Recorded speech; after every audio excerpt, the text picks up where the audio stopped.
SP वैद साहब, ऐसे लोग जो कभी सिमी से ताल्लुक रखते थे, चाहे वो राष्ट्रीय सचिव हो या राजकीय सचिव हो, सिमी से ताल्लुक रखने वाले पीएफआई चलाते हैं, लंबा अरसा हो जाता है। चलिए शुक्र है कि आज उन पर एक्शन हो रहा है, लेकिन बहुत से ऐसे लोग हैं, कुरैशी साहब और कुरैशी साहब जैसे बहुत से ऐसे लोग हैं जो कहेंगे सबूत तो दिखा दो भाई, उसके बाद कर दीजिएगा कार्रवाई। और कार्रवाई कर रहे हैं तो फिर आरएसएस भी आएगा। रूबिका जी, देखिए, सबसे पहले मैं ये कहना चाहता हूं कि देश सबका है, मेरा भी उतना है, कुरैशी साहब का भी उतना है, सभी का, मेरे जितने भी साथी यहाँ हैं। तो कोई भी चीज, कोई भी ऑर्गेनाइजेशन जो देश के खिलाफ काम करेगी, उसको देश का कानून उसके खिलाफ कार्रवाई करेगा। ये आपने सही कहा, सिमी एक टाइम पे भारत विरोधी गतिविधियां करती थी, उसके ऊपर बैन लगा, उसके बहुत सारे कार्डर दूसरे ऑर्गेनाइजेशन आज उसमें पीएफआई के नाम पर आते। तो इस पे सिर्फ बैन ही नहीं लगना चाहिए था, इस तरह की कार्रवाई जिसपे जो पूरी इनके कार्डर्स हैं उनको अरेस्ट किया जाए, उनकी इंटरोगेशन की जाए, उनके दस्तावेज सीज किए जाए, इनके फंडिंग फॉरेन से कहां से होती है, इनके बहुत सारी रिपोर्ट्स के मुताबिक इनके बाहर से जो देश विरोधी ताकतें हैं, आप सभी जानती हैं, हमारे नेबरिंग कंट्रीज भी हैं और टर्की और बाकी गल्फ के कंट्रीज हैं, उनके साथ लिंक हैं। इनके बहुत सारे कार्डर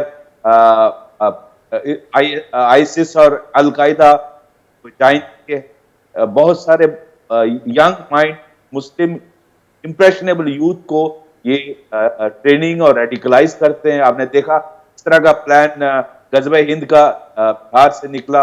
आप कम्युनल राइट्स ने देखिए, आप जो वायलेंस हुई रामनवमी प्रोसेशन पर all so many states in the country, Hanuman Jayanti के वक्त आप देखिए सीए एंटी सीए प्रोटेस्ट हुआ, उस पे आप इनका इन्वॉल्वमेंट पाया गया, फंडिंग पाई गई। तो ऐसी ऑर्गेनाइजेशन जो भारत को तोड़ने की कोशिश करेगी, भारत विरोधी गतिविधियां करेगी, उसके खिलाफ कार्रवाई करनी चाहिए। और बहुत सारे लोग इस देश में अपील करते हैं कि ऑलरेडी बहुत लीवरेज दे दिया गया, बहुत टाइम लगा दिया। आपको बताना चाहता हूं 2018 में डीजीपी 2017 में डीजीपी कॉन्फ्रेंस में मैं भी था, वहां उस वक्त डीजीपी केरला ने प्रेजेंटेशन की पीएफआई के बारे में, किस तरह ये ऑर्गेनाइजेशन देश के लिए गलत खराब काम कर रही है। और उस वक्त सबका ये मानना था कि इसके खिलाफ इमीडिएटली एक्शन, लेकिन मैं समझता हूं शायद, लेकिन मेरा सवाल, और आप उसी बिंदु पर आए हैं, एनके सूद साहब, इतनी देरी क्यों? सब चीज दिखाई दे रही है, हर चीज समझ में आ रही है, ये ऐसा कौन सा अम्ब्रेला इस्तेमाल कर रहे हैं कि अब तक हम इन पर बैन नहीं लगा पाए हैं? देखिए रूबिया जी, बात यह है कि जो हमारी एजेंसीज हैं, चाहे रॉ हो, चाहे आईबी हो, चाहे ये सारी की सारी एजेंसीज काम कर रही थी, स्पेशली 2020 से इन एजेंसीज ने काम करना शुरू किया डिटेल में, जब दिल्ली के अंदर यहाँ पे वायलेंस हुई। और रिबाउंड कर रही है साउंड, और उसके बाद यहाँ पे पूरा वेरिफिकेशन किया गया, और इसको टाइम इसलिए लिया गया कि इसको चाहते थे पूरा इसको एक फुल प्रूफ केस बना सके। और आज जो रेड्स हुई हैं, ये रेड्स तभी हुई है कि जब इनके पास सारी इंफॉर्मेशन है। मैं रूबिया जी एक बात कहना चाहूंगा कि मेरे हिसाब से पीएफआई का जो सारा लिंक है वो है टर्की से। अच्छा, 20 अक्टूबर 2018 को पीएफआई के दो इंपॉर्टेंट लीडर्स अब्दुल रहमान और प्रोफेसर पी कोया जो नेशनल एग्जीक्यूटिव कमेटी के मेंबर्स हैं, ये टर्की गए थे, और इनकी वहां मीटिंग हुई थी आईएचएच के साथ। आईएचएच मिलिटेंट ऑर्गेनाइजेशन है टर्की की, और जिसको कंट्रोल करती है टर्की की इंटेलिजेंस एमआईडी। और वहां मीटिंग में सारा कुछ डिस्कस हुआ। ये क्या करते हैं कि यहाँ पे छोटे छोटे बच्चों को, लड़के लड़कियों को झांसा देकर के टर्की ले जाते हैं कि आपको फ्रंट एजुकेशन देंगे, कुछ आपको ये देंगे। वहां जाके ये उनका माइंड वॉश करते हैं, माइंड वॉश करके इनको ट्रेनिंग देते हैं।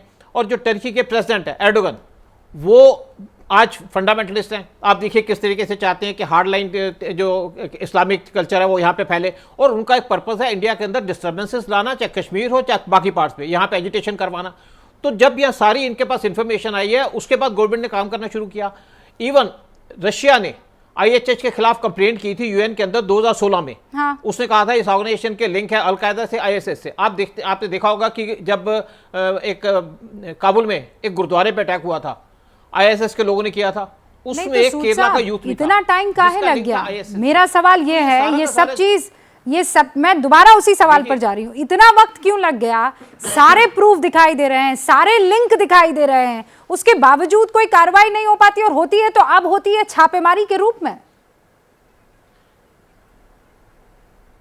जी देखिए, मेरे हिसाब से तो बड़ी पहले हो जाना चाहिए था, लेकिन मैं एक बात जरूर मानता हूं कि हमारी जो गवर्नमेंट है वो सोच समझ के काम करती है, एप्रोप्रिएट टाइम पे काम करती है। शायद उनको लगा कि अब एप्रोप्रिएट टाइम है, अब इनके पास कुछ और प्रूफ मिले होंगे, लेटेस्ट कोई डेवलपमेंट्स हुई होंगी। आप देखिए कि जैसे कर्नाटका के अंदर हिजाब का इशू ये PFI ने उठाया। अब आप टर्की अरे के सर, प्रेसिडेंट की बात ले लीजिएगा। 2000 क्या मजबूरी है मेरी, बताइए।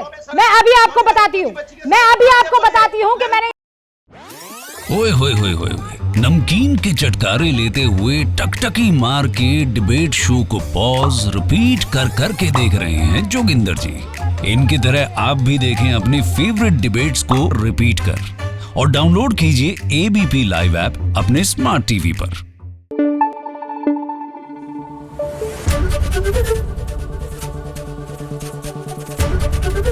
ABP न्यूज आपको रखे आगे।